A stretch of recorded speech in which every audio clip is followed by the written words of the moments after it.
আসসালামু আলাইকুম সবাইকে। অনেকদিন পরে আজকে একটা ভিডিও নিয়ে আসলাম। তো আজকের ওয়েদারটা সত্যি অনেক সুন্দর, সেজন্য ভাবলাম বাসায় যেহেতু আছি একটু বাইরে থেকে ঘুরে আসি। তো আমরা আসলে যেটার জন্য বের হয়েছি জানি না ওটা দেখতে পারবো কিনা। তো আপনারা হয়তো অনেকেই জানেন এখন চেরি ব্লসমের টাইম। তো মেবি আমরা অনেক লেট করে ফেলছি, কারণ লাস্ট উইকে ওয়েদার খুব একটা ভালো ছিল না। বাট আজকের ওয়েদারটা অনেক সুন্দর। তো ভাবলাম যে আমাদের পাশাপাশি গ্রিনস পার্ক, ওইখানে অনেক সুন্দর চেরি ব্লসম হয়, তো দেখার জন্য আসছি।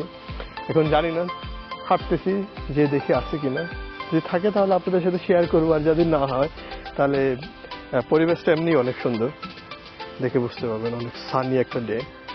আই থিঙ্ক লন্ডনে বা ইউরোপের দেশে সামার লাইক খুবই খুবই লিমিটেড টাইমের জন্য আসে। তো আমরা সবাই ট্রাই করি যে কয়দিন সামার থাকে, 2 উইক 3 উইক এটা এনজয় করার জন্য। তো লেটস সি হোয়াট হ্যাপেন। এখন যেদিক দিয়ে হাঁটতেছি সেটা ইউকে কেন, পৃথিবীর one of the most important building বলা চলে, যেটা হলো Greenwich observatory, royal Greenwich observatory, যেটা থেকে আসলে যে টাইম থেকে জিএমটি যে টাইমটা সেটা সেট করা হয়। ঠিক আছে, আপনাদের একটু রাস্তায় দেখেন, বিল্ডিংটা যদি দেখেন, আমরা ট্রাই করবো যে রয়্যাল অবজারভেটরি। তো এটা এখন এখানে মিউজিয়ামের মতো আছে, লাইক শুরুর থেকে ইতিহাস থেকে শুরু করে সবকিছু কিভাবে তারা আইডিয়াতে আসছে যে আমাদের আসলে একটা টাইম দরকার। অ্যান্ড আগের কালে যখন মানুষ বিজনেস করতো তখন সমুদ্র যাতায়াতের ছিল মেন অপশন। ঠিক আছে, তো টাইম নিয়ে যে সমস্যাটা হইতো যে এক দেশে এক এক রকম টাইম, তো সেজন্য একটা স্ট্যান্ডার্ড করার জন্য তারা এই টাইম স্ট্যান্ডার্ড সেট করে। সে জিএমটি লাইক একটা সব অনেক ইম্পর্টেন্ট একটা টাইম গাইডলাইন, আর যেটা এইখান থেকে হয় গ্রিনিচের রয়্যাল অবজারভেটরি থেকে। আর এখান থেকে এখানে আসা একটা প্লাস পয়েন্ট হলো গ্রিন এই অবজারভেটরির সামনে থেকে আপনি লন্ডনের one of the best view দেখতে পারবেন, এটা like canary wharf and so on. আমি দেখি হাঁটতে আপনাদের দেখাবো যে ভিউটা কেমন। তার আগে আপনারা যদি দেখেন যে আপনি যদি রয়্যাল অবজারভেটরিতে আসেন তাহলে কি কি করতে পারবেন, টিকিট কাটতে হবে। Take a selfie on the iconic Meridian line. So আমি আপনাদের দেখাবো জিনিসটা। আমি বোর্ড দিয়ে দিচ্ছি, আপনাকে কি করতে পারবেন এখানে আসলে। টিকিট কাটতে হবে। টিকিট যদি আপনি দেখেন তাহলে রয়্যাল অবজারভেটরি যারা মেম্বার আছে তাদের জন্য free, adult 24 pound, student 18 pound. আর চিলড্রেন যারা আছে অবজারভেটরি মেইন স্কোয়ার। আর আমি আপনাদের যে ভিউর কথা বলছিলাম সেটা যদি এদিকে যেতে হবে,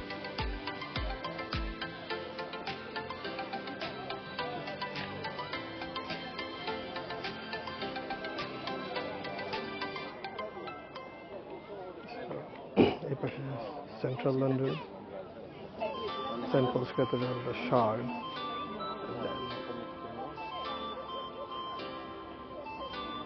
ক্যানারি ওয়ার্ফ, পোর্টো, লন্ডনের আইকনিক ইউনিভার্সিটি অফ গ্রিনিচ। যা দেখা যায় সেটা হলো যেটা আমি আপনাদের দেখালাম, O2, Greenwich power station, Queen's House, National Maritime Museum, কার্টিশার্ক,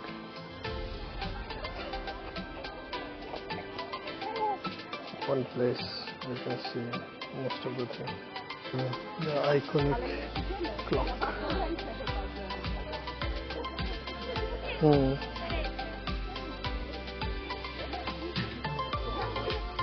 Sad news is আমরা অনেক লেট, কোনো চেরি ব্লসম ছিল না, সব ঝরে গেছে। তো আমরা চিন্তা করছি গ্রিনিচ পার্কে যেহেতু আসছি এখানে দেখার মতো আরো অনেক সুন্দর সুন্দর জিনিস আছে। তো আমরা চিন্তা করলাম যে ন্যাশনাল মেরিটাইম হাউস যেটা সেটা একটু এক্সপ্লোর করি। দেন কুইন হাউস যেটা যেহেতু অ্যান্টি ফ্রি আর বাসার সাথে, তো কেন না। তো চলেন দেখি, আপনাদেরকেও দেখাই, আমরাও দেখি। শুধু গোলায় ফেলছি national Maritime museum and queen house, দুটাকে আমি হাউস বলছি, একটা মিউজিয়াম আর একটা হাউস। তো আমরা এখন মনে হয় প্রথমে কোনটা যাব, মেরিটাইম মিউজিয়াম।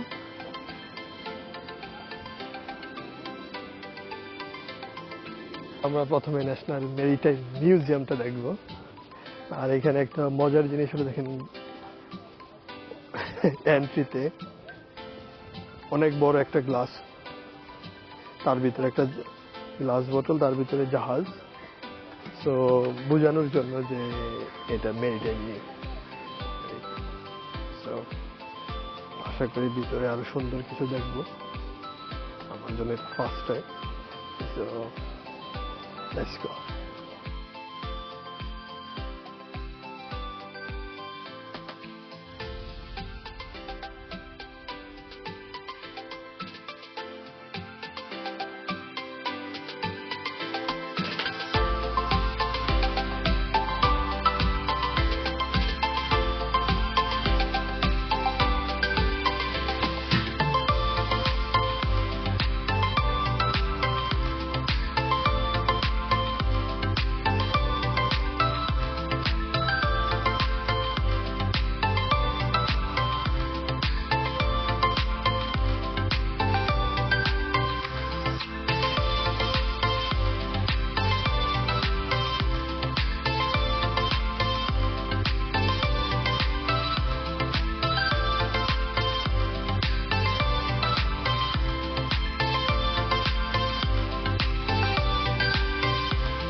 মেরিটাইম মিউজিয়ামে আসছেন আর জাহাজ দেখবেন না, সেটা হয়?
হাউসের view Greenidge university.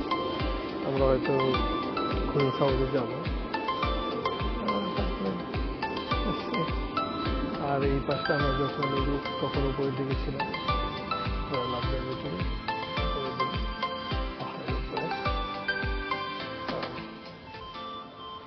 I mean, this area is quite nice, really. Not to admit. It's really, really nice. হাউসের ভিতরে ইমাজিন, এটা আগে গ্রিনিচের অবস্থা এরকম ছিল।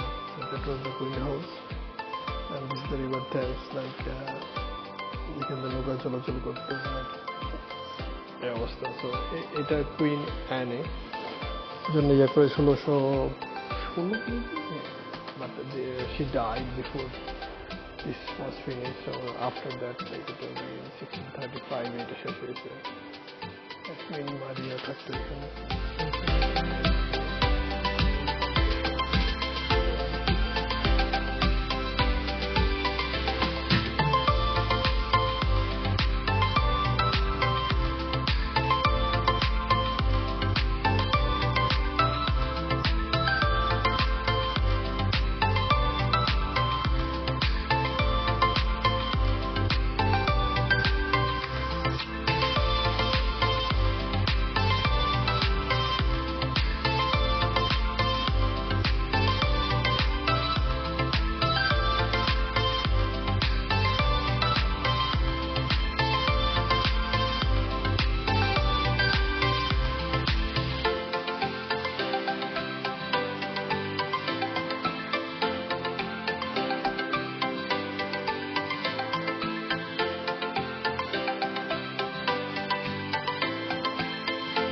Tulip stairs.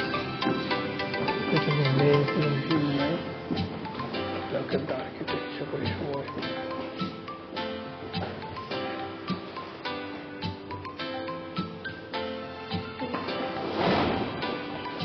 So, queen house দেখার পরে এখন আমরা কাঠি সার্কেল দিয়ে যাচ্ছি। বাট এখন আমরা যেখান থেকে হাঁটতেছি সেটা হচ্ছে Old Royal Naval College, like এখন part of the University of Greenwich. So